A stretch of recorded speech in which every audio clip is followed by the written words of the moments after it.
로마서 8장 9절로 11절 말씀 보겠습니다. 그러나 너희 안에 하나님의 영께서 거하시면 너희가 육신 안에 있지 아니하고 성령 안에 있나니 이제 어떤 사람이 그리스도의 영이 없으면 그는 그분의 사람이 아니니라. 또 그리스도께서 너희 안에 계시면 몸은 죄로 인해 죽었으나 성령은 의로 인해 생명이 되시느니라. 그러나 만일 예수님을 죽은 자들로부터 일으키신 분의 영께서 너희 안에 거하시면 그리스도를 죽은 자들로부터 일으키신 분께서 너희 안에 거하시는 자신의 영을 통해 너희의 죽을 몸도 살리시리라. 아멘. 이 주목할 만하고 가장 중요한 본문 말씀 속에서 사도는 이제까지 로마에 있는 그리스도인에게 말해왔던 것을 요약하고 또한 자기의 주제를 약간 더 발전시키고 있습니다. 우리가 알았듯이 근본적으로 그의 목적은 이 사람들에게 그들의 최종적이고 완벽한 구원에 대한 확신을 주는 데 있습니다. 그는 이것을 그들에게 일어났던 것에 기초하여 세우고 있습니다. 곧 그리스도 예수님 안에 있는 생명의 성령의 법이 죄와 사망의 법에서 그들을 해방했다는 것입니다. 또한 그는 그 일이 어떻게 일어났으며 어떻게 해서 그 모든 것의 목적이 율법의 의가 그들 속에서 이루어지게 하려는 것인가를 상기시켰습니다. 그는 또한 그들로 하여금 이것은 육신을 따르지 않고 성령을 따라 행하는 자들에게만 해당되는 진리임을 생각나게 했습니다. 다음에 그는 적용을 하는데 어느 의미에서는 그는 9절에서 늘 하던 습관대로 그 모든 것을 다시 말하고 있는 것입니다. 그런 다음에 10절과 11절에서 그는 그리스도인의 실제적인 위치에 대한 묘사를 하고 있는 것입니다. 우리는 후에 12, 13절에 가서 그가 9절로 11절을 기초하여 그들에게 호소와 권고를 어떻게 하고 있는가를 살펴보겠습니다. 우리는 이 9절로 11절의 말씀에 접근하자마자 사도에게 있어서 이것이 매우 중요한 문제임이 틀림없다는 사실에 깊은 인상을 받지 않을 수 없습니다. 그는 분명히 이 모든 것이 육신을 따르지 않고 성령을 따라 행하는 자들에게만 해당되는 진리라는 요점에 관해서 명백해야 함을 간절히 바랐던 것입니다. 이는 명백히 우리 그리스도인들 자신에 대한 우리의 전체 이해에 있어서 기본이 되는 것입니다. 사도는 이처럼 모든 수고를 무릅쓰고 거듭 되풀이하는 것을 볼 때 그 점이 쉽게 오해될 수 있는 요점이라는 것이 분명합니다. 또한 그것이 너무나 중요하게도 생사를 좌우하는 것이기 때문에 아무것도 그러려니 하고 생각될 수 없습니다. 9절에서 우리들에게 충격을 주는 제1의 요점은 바울이 의심할 여지 없이 이제까지 말하고 있었던 모든 것이 모든 그리스도인에게 적용된다는 것을 확증하고 있다는 것입니다. 제가 거듭 지적해 드린 대로 우리로 하여금 그 본문의 말씀들이 어떤 그리스도인들만을 묘사하는 것이라고 믿게 할 앞의 구절들에 대한 하나의 해석이 있습니다.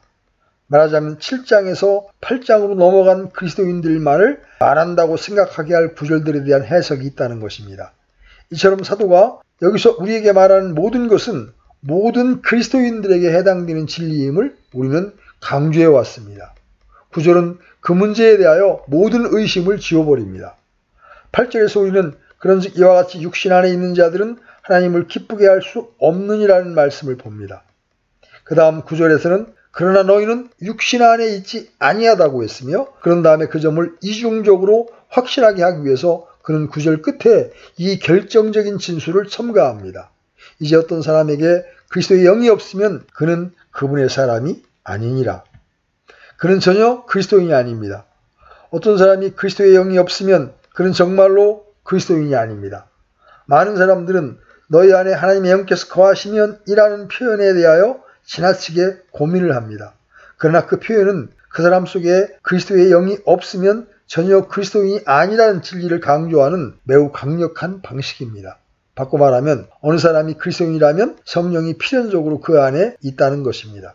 그것이 우리의 관점에 대하여 여기서 표현된 대조입니다. 곧 육신 안에 있는 자들, 육신을 따르는 자들, 혹은 육신을 따라 행하는 자들과 성령을 따라 행하는 자들, 성령 안에 있는 자들 사이의 대조입니다. 사도는 이렇게 논리적인 경우를 풀어갑니다. 그리스도인은 육신 안에 있지 않습니다. 그것은 그리스도의 영이 그 안에 있기 때문에 그러합니다. 만일 성령이 그 안에 없으면 그는 전혀 그리스도인이 아닙니다. 그러므로 그리스도인이 된다는 것은 전적으로 우리가 육신 안에 있지 않으며 성령 안에 있다는 것을 의미합니다. 그래서 우리는 의심의 여지 없이 사도가 내내 모든 그리스도인을 묘사하고 있었던 것이지 어떤 특별한 부차적인 축복을 받은 자들의 부류를 묘사한 것이 아니었음을 확정 지을 수 있는 것입니다. 다른 말로 해서 사도가 여기서 행하고 있는 것은 그리스도인들로 하여금 그들에게 무엇이 진리인가를 상기시키려는 것입니다. 그는 이 점을 5장부터 시작해오고 있었던 것입니다. 그런 다음에 6장 1절로 13절에서 상세히 다루었고 다시 7장 1절로 6절에서 매우 분명히 진술합니다.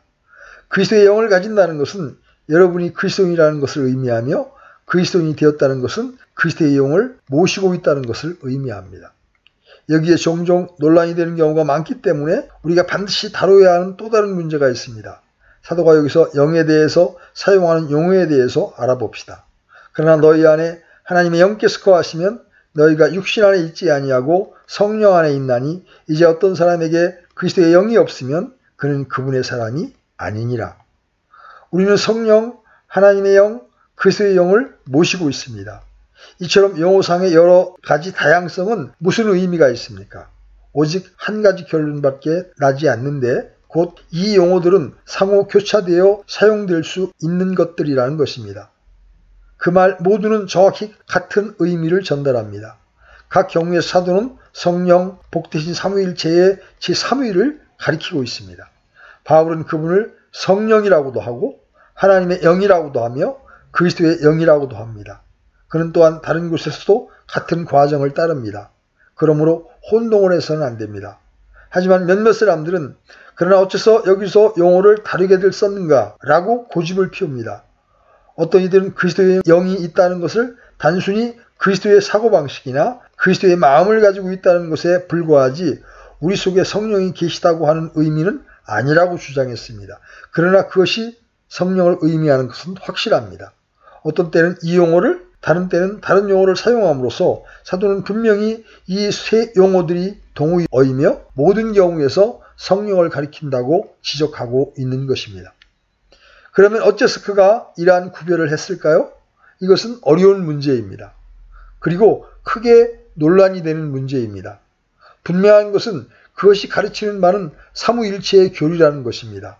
즉 신격에는 세 위격 곧 성부, 성자, 성령이 계시다고 하는 것입니다. 그러나 역시 그것은 삼위의 일체적인 국면을 강조하기도 합니다. 허다한 일체 속에 삼위를 강조한다는 것입니다. 왜냐하면 하나님은 오직 한 분이시기 때문입니다. 그러므로 그 용어들이 상호 교대적으로 사용될 수 있는 것입니다. 그것은 역시 복되신 삼위일체의 각 위가 동등함을 확증해 줍니다. 그러나 매우 특이하게 그것은 성령께서 우리에게 임하는 방식에 주의를 집중시키고 있습니다. 아마도 하나님의 영과 그리스도의 영이라는 다른 용어로 묘사된 것이 어떤 의미와 중요성을 가지고 있는 것이 아닌가 합니다. 때때로 성경 속에서 성령이 아버지의 약속으로 지칭되는 수가 있습니다. 우리는 에베소 1장 13절에서 약속의 성령이라는 말을 읽습니다. 구약 성경에서 하나님은 그 백성들에게 그분의 영을 보내실 것을 약속하셨습니다. 그래서 그 국면에서 그 점을 살펴본다면 우리는 성령이 하나님에 의해서 보냄을 받는다고 말할 수 있습니다. 그러므로 우리는 성령을 하나님의 영이라고 말할 수 있습니다. 곧 아버지 하나님에 의해서 보내진 영이라는 것입니다. 그러나 사실상 성령이 주 예수 그리스도에 의해서 보내진 것으로 말하는 분명한 다른 진술들이 있습니다. 예를 들어서 요한복음 14장 16절입니다. 내가 아버지께 구할 터인즉 그분께서 다른 위로자를 너희에게 주사 그분께서 영원토록 너희와 함께 거하게 하시리니. 얼마나 흥미있는 진술입니까? 내가 아버지께 구하겠으니 그분께서 곧 성부께서 또 다른 위로자를 너희에게 줄 것이다. 요한복음 15장 26절에는 그러나 내가 아버지로부터 너희에게 보낼 위로자 곧 아버지로부터 나오는 진리의 영께서 오실 때에 그분께서 나에 대해 증언하실 것이라고 했고, 다시 요한복음 16장 7절에서는 그럼에도 불구하고 내가 너희에게 진실을 말하노니 내가 떠나는 것이 너희에게 유익하니라. 내가 떠나가지 아니하면 의로자께서 너희에게 오지 아니하시리라. 그러나 내가 떠나면 내가 그분을 너희에게 보내리니 라고 했습니다. 어느 의미에서는 성부께서 성령을 보내시고 또 어느 의미에서는 성자께서 성령을 보내십니다. 그리고 모든 경우에 있어서 성령이 한 위격이라는 것은 분명합니다. 그래서 우리는 성령을 하나의 세력이나 능력이나 감화 정도로 생각해서는 안 됩니다. 그분은 한 위격이십니다. 또 다른 위로자입니다. 그 교리는 성자께서 이 땅에 계실 때 이루신 구속의 사역 때문에 그분이 영광으로 돌아가실 때 성부께서 그분으로 하여금 성령을 교회에 주시도록 하셨다는 것입니다. 그래서 성령이 성부와 성자 모두에게 보내심을 받는다고 말할 수 있습니다. 그래서 우리는 그분을 하나님의 영이라고도 하고 그리스도의 영이라고 말할 수 있습니다. 같은 위격이신 성령은 성부와 성자에 의해서 보내심을 받습니다. 제가 인용했던 구절 중에 나온다, 프로시드라는 용어가 있습니다. 이것을 너무 상세하게 다룰 필요는 없습니다. 그러나 특별히 신학에 관심을 두는 자들은 그 용어가 보편교회에서 제1차적인 주요 분리의 요인이었다는 것을 알 것입니다. 교회는 원래 하나였습니다. 그러나 둘로 갈라졌습니다. 즉 동방교회와 서방교회로 말입니다. 오늘날에는 로마교회와 동방정교회 사이의 대화들에 대한 기록들이 많이 있습니다. 이들 두 큰 제도들 로마 가톨릭이나 서방교회 그리고 정교회나 동방교회가 바로 이 문제로 인해서 서로 갈라섰던 것입니다. 동방교회는 성령께서 성부에게서만 나온다고 했고 서방교회는 성령이 역시 아들에게서도 나왔다고 주장했습니다. 그래서 서방교회는 성령께서 아버지와 아들로부터 나오셨다고 말합니다. 프로테스탄트들은 성령께서 아버지뿐 아니라 아들에게서 나왔다고 말하는 데 있어서 서방교회와 의견을 같이 합니다. 그러나 우리에게 중요한 것은 성령께서 한때는 하나님의 영으로 어떤 때는 그리스도의 영으로 묘사된 의도를 알아보는 것입니다. 우리 이제 또 다른 문제를 살펴봅시다. 그리스도인과 관련하여 이 구절이 우리에게 어떤 진리를 제시해 주느냐 하는 것입니다. 첫 번째로 이 구절은 말하기를 그리스도인은 육신 안에 있지 않은 사람이라는 것입니다. 이미 그것을 여러 번 말한 바 있지만 사도는 다시 반복해서 그것을 언급할 필요가 있다고 생각합니다. 그리스도인은 육신 안에 있지 않으며 더 이상 타락한 인간 본성에 의해서 지배를 받지 않습니다. 육신이란 의미는 타락과 죄의 결과로 그에게 어떤 성령의 감화가 전혀 없는 사람과 그의 본성을 가리키는 말입니다. 사도는 7장 5절에서 이미 그 점을 매우 분명하게 말했습니다. 우리가 육신 안에 있었을 때에는 율법으로 말미암은 죄들의 활동이 우리 지체 안에서 일하여 사망에 이르는 열매를 맺게 하였으나 그러나 어째서 이 특별한 시점에서 그 사실이 중요합니까? 우리는 다시 요한복음 14장으로 돌아가 봅시다. 그 요한복음 14장은 이 구절에 대한 가장 훌륭한 주석입니다. 특별히 17절을 봅시다. 우리 주님은 제자들에게 또 다른 위로자를 주실 것을 약속하셨습니다. 그분은 말씀하십니다. 고 진리의 영이시라 세상은 그분을 받아들이지 못하나니 이는 세상이 그분을 보지도 못하고 알지도 못하기 때문이라. 그러나 너희는 그분을 아나니 이는 그분께서 너희와 함께 거하시며 또 너희 속에 계실 것이기 때문이라. 거기에서 의미하는 것은 세상이 그분을 받아들이지 못한다는 것입니다. 우리가 육신 안에 있는 동안은 우리는 하나님의 영을 받을 수 없습니다. 19절에서 그는 그 진술을 되풀이야 합니다. 조금 있으면 세상은 더 이상 나를 보지 못하되 너희는 나를 보리니 내가 살아있으므로 너희도 살리라. 그것은 21절에서 계속됩니다. 내 명령들을 가지고 그것들을 지키는 자가 나를 사랑하는 자니 나를 사랑하는 자는 내 아버지께서 사랑을 받을 것이요 나도 그를 사랑하여 그에게 나를 나타내리라 하시니라. 이것은 육신적인 나타냄을 의미하지 않습니다. 그것은 성령을 통한 영적인 나타냄을 의미합니다. 그런 일은 오직 세상에 속하지 않은 사람에게 일어날 수 있습니다. 왜냐하면 세상은 전적으로 그것에 대하여 반대적이기 때문입니다. 그것을 이해하지 못하며 알지도 못하고 보지도 못합니다. 그래서 사도는 매우 주의 깊게 우리들에게 우리가 육신 안에 있지 않다는 것을 상기시켜주고 있습니다. 왜냐하면 우리가 육신 안에 있으면 성령이 우리 속에 있을 수 없기 때문입니다. 우리는 또 다른 영역에 있는 것입니다. 이제 너희가 육신 안에 있지 않다는 소극적인 면에서 너희가 성령 안에 있나니라는 적극적인 면으로 나아갑시다. 사도는 단순히 신자들이 어떤 특별한 기분에 있다는 것을 의미합니까? 우리는 흔히 막연하게 그런 방식으로 이야기합니다. 요한계시록에 보면 우리는 어느 날 특별한 날 주의 날에 요한이 성령 안에 있다는 것을 읽게 됩니다. 그러나 그것은 여기 로마서 8장에 있는 말씀의 의미와는 같지 않습니다.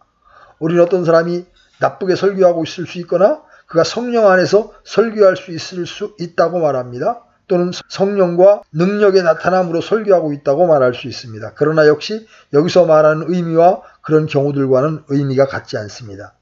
여기서 사용된 성령 안에 있다는 말씀은 우리의 조건이나 지위를 묘사하는 것입니다.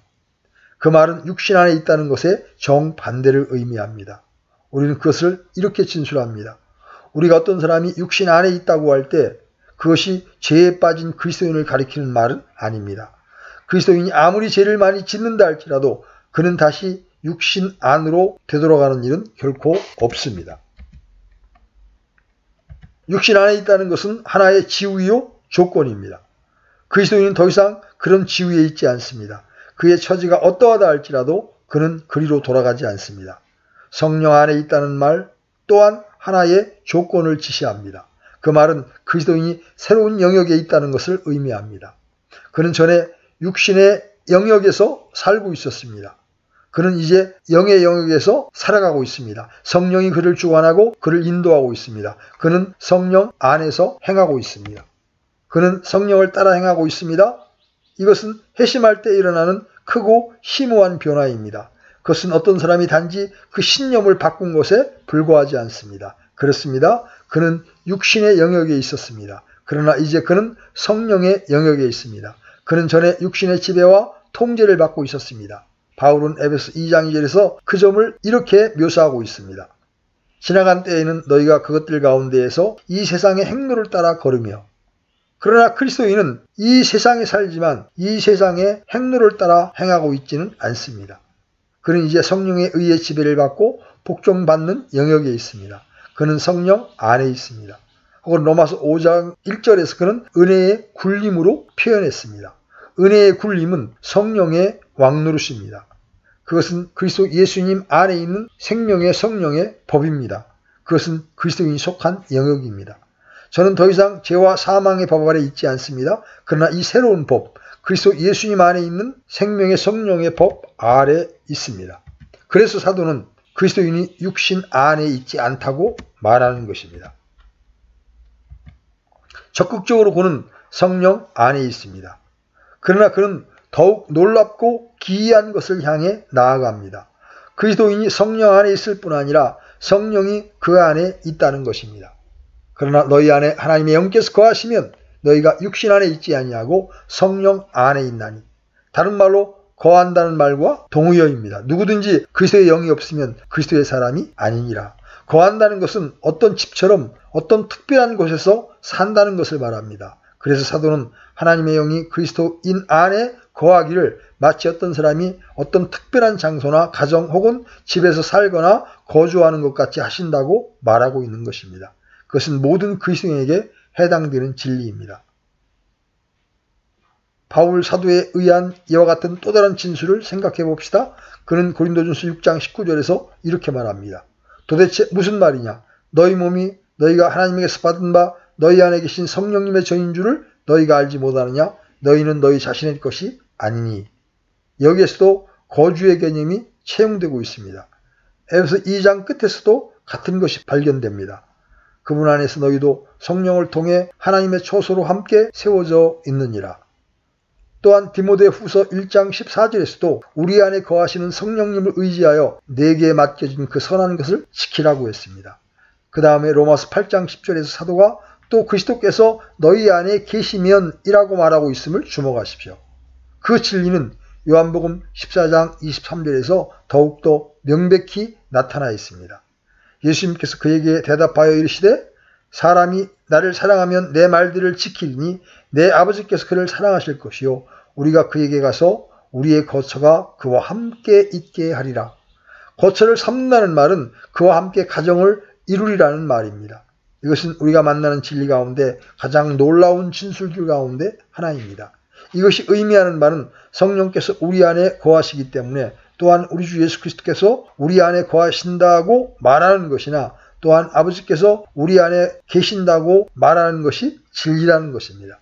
이것이 에베소 2장 22절에 성령 안에서 하나님의 거하실 처소라는 말씀의 의미입니다.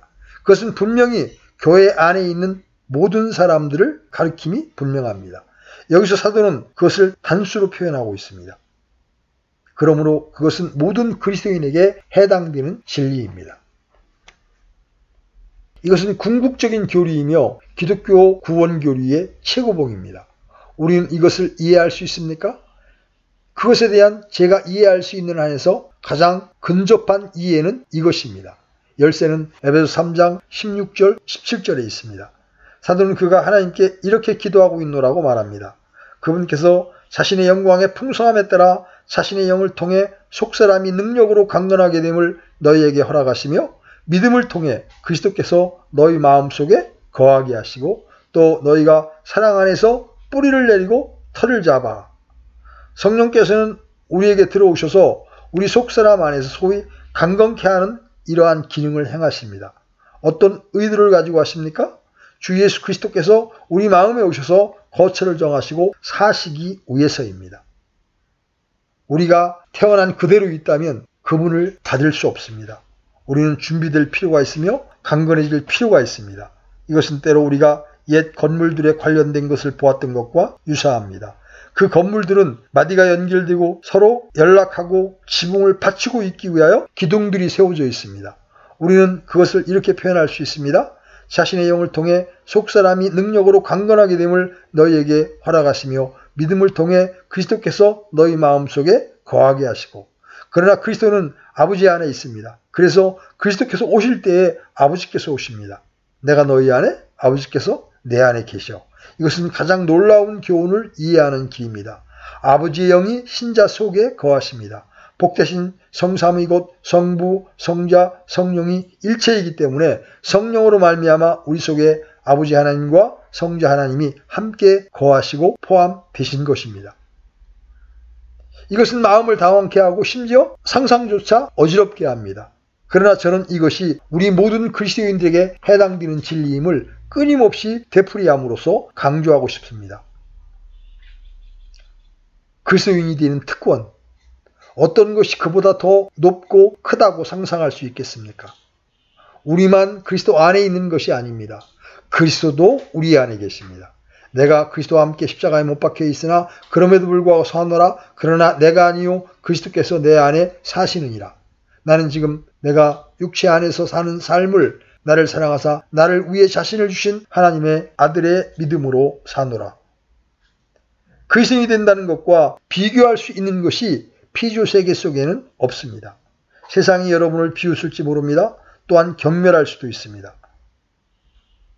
그들은 내가 포기한 것을 보라, 내가 잃은 것을 보고 내 생활의 손해를 보라고 말합니다. 그러나 우리 주님은 세상은 성령을 받을 수 없고 그분을 알지 못하며 그러한 일들을 보지 못하고 이해할 수도 없다고 말씀하십니다. 그래서 세상은 우리를 어리석다고 생각합니다.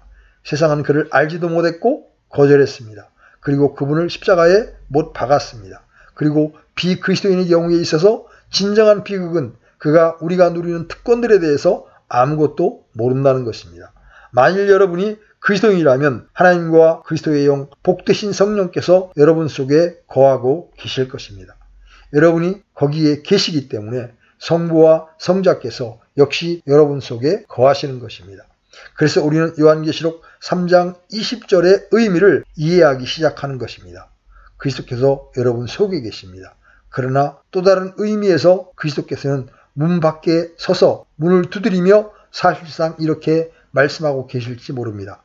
어째서 내가 나와 교제를 즐기기를 싫어하느냐? 나는 너와 함께 먹고 더불어 교제를 나누기 원한다.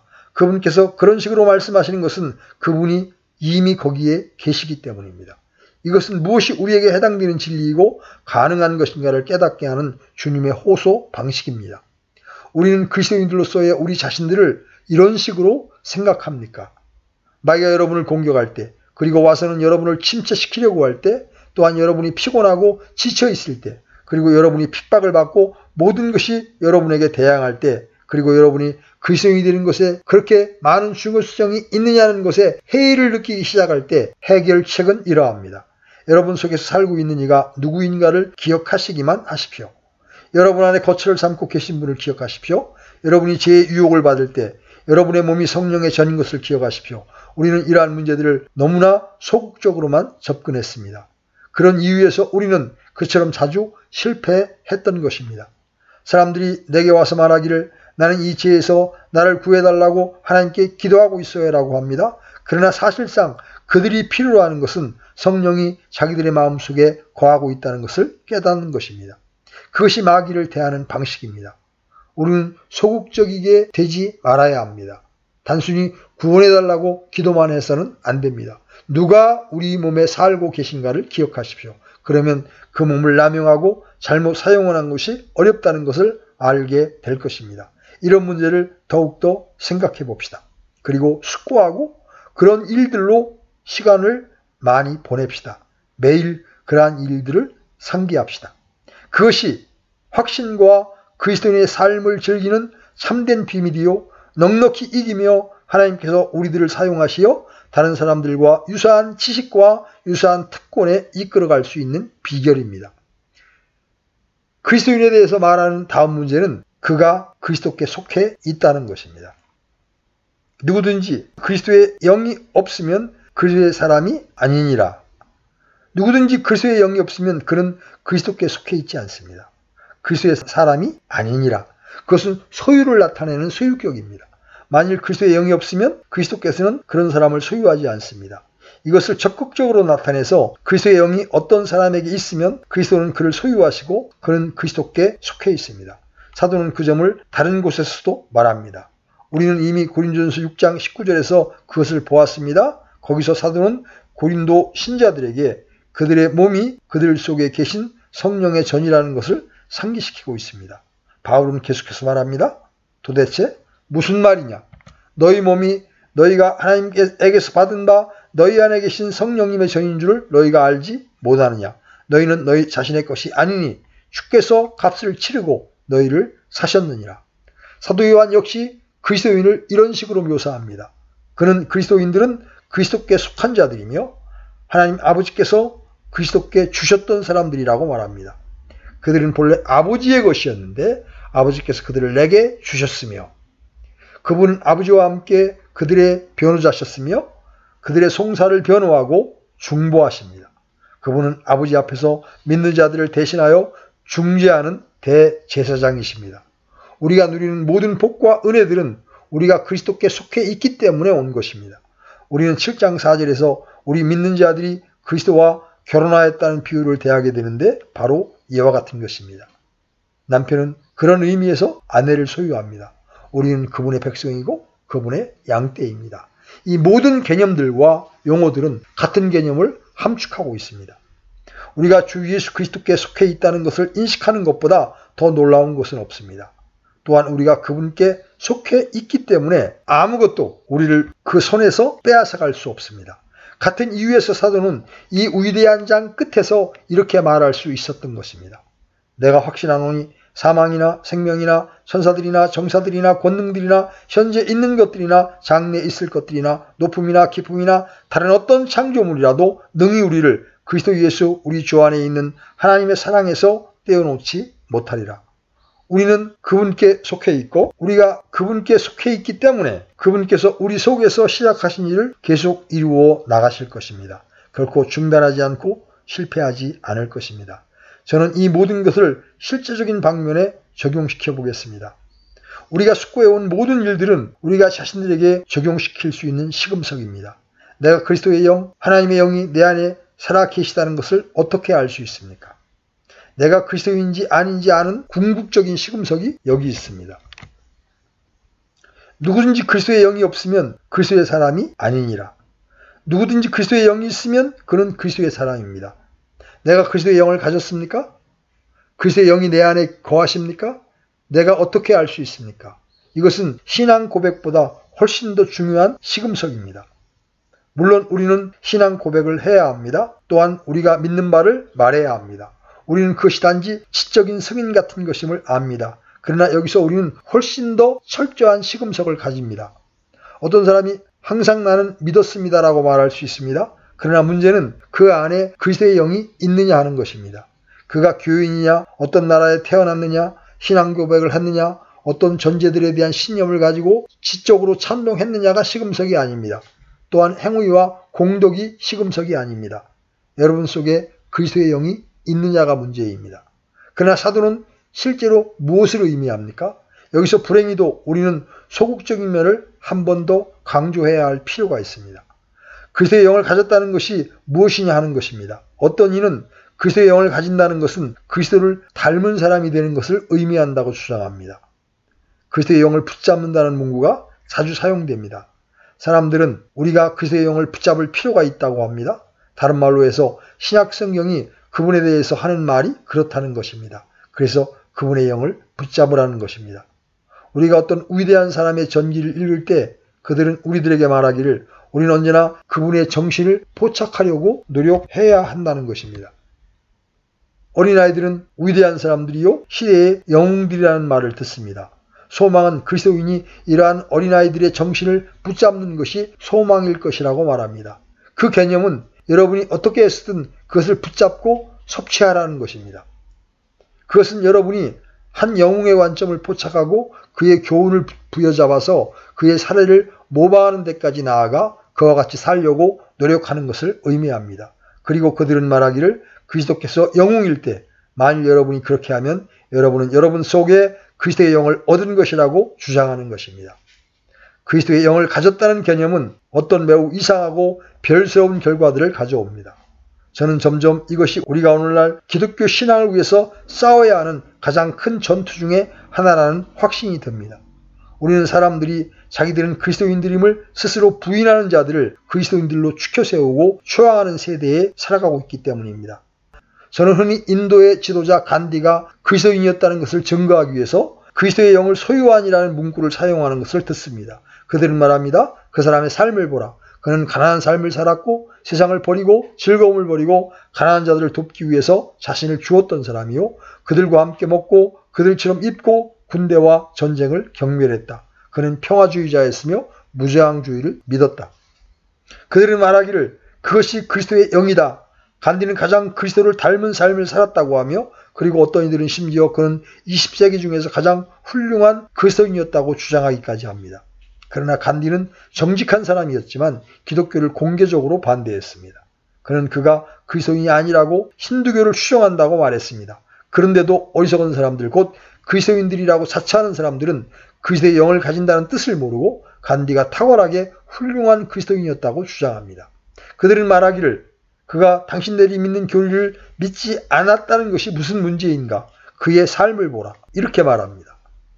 대중적인 견해는 그러합니다. 그러나 어떤 의미에서든지 사도가 여기서 의미하는 것은 그것이 아닙니다.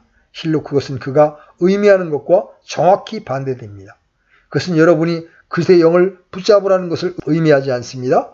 기독교 신앙의 중심적인 교의 중 몇을 부인하는 어떤 다른 사람들, 예를 들어 알버트 슈바이처 같은 이들은 그럼에도 불구하고 20세기의 가장 위대한 그리스도인들로 묘사되고 있습니다. 왜 그렇습니까? 슈바이처의 경우에 있어서 그는 자기의 위대한 생애를 포기하고 미개한 숲으로 들어가 병원을 짓고 가장 고상하고 자비로운 일을 했습니다. 이것을 근거로 해서 많은 사람들이 묻습니다. 그가 교리들을 부인하는 것이 무엇이 문제가 되느냐는 것이죠. 그들은 그를 보라, 그가 그리스도를 본받고 있다. 그로 하여금 그 모든 것을 하게끔 인도한 것은 그리스도의 영이라고 말합니다. 그러나 그것은 순전히 사도 바울의 교훈을 부정하는 것에 불과합니다. 사도의 가르침은 그리스도의 영을 붙잡으라는 것이 아닙니다. 또한 그리스도처럼 사는 삶이라 부르는 삶을 살라는 것이 아닙니다. 그것은 그리스도의 영이 여러분 속에 계시게 하라는 것을 의미합니다. 또한 그리스도의 영은 더 이상 육신과 세상에 속하지 않은 자들 안에만 거하고 있다는 것입니다. 오직 성령으로 중생한 자들에게 있으며 중생하였기 때문에 주 예수 그리스도를 하나님의 아들로 믿으며 그분의 속죄 사역과 사도의 메시지 전부를 믿는 이들 속에만 거하는 것이라는 의미입니다. 그리스도 안에 거하시는 성령은 주님 자신의 약속대로 주 예수 그리스도를 영화롭게 하기 위해서 보내심을 받았습니다. 그분께서 자의로 말하지 않고 내 영광을 나타내리라. 성령이 하시는 첫 번째 일은 하나님의 아들 곧 그분의 인격과 사역을 영화롭게 하는 것입니다. 그러므로 만일 어떤 사람이 하나님의 아들의 인격을 믿는다면, 그리고 그분의 속죄 사역과 그분의 다른 모든 일을 믿지 않는다면 그는 전혀 그 안에 그리스도의 영을 모시지 못한 사람입니다. 그는 매우 멋진 사람일 수 있고, 선성이 매우 착한 사람일 수 있고, 매우 좋은 사람일 수 있고, 매우 선한 일을 행할 수도 있습니다. 그러나 그는 그 안에 그리스도의 영을 모시고 있지 못합니다. 자기 속에 그리스도의 영이 있다면 주 예수 그리스도를 하나님으로 경배할 것입니다. 바울이 로마서 3장 25절 26절에서 이미 말하였듯이 그는 그리스도께서 죽으신 것과 그리스도께서 자기 죄를 위한 화해 헌물이 되신 것이 자기를 구원한 것임을 깨닫는 자입니다. 하나님께서 선하고 고상하고 친절하며 신사적인 마음을 가진 사람들은 필연적으로 그리스도의 영을 소유한 자들이거니 생각하는 이 함정에서 우리를 구원하여 주시기를 원합니다. 그리스도의 영을 모신다는 것은 성령께서 여러분 속에 거하시고 계시다는 것이요, 더 이상 여러분이 육신 안에 있지 않고 성령 안에 있다는 것을 의미하는 것입니다. 또한 그것은 여러분이 거듭났으며 새 사람이 되었으며 새 피조물임을 의미합니다. 하나님의 아들이신 주 예수 그리스도에 대한 여러분의 관계, 여러분의 관점, 여러분의 태도가 궁극적인 시금석입니다. 오늘 여기까지 하겠습니다.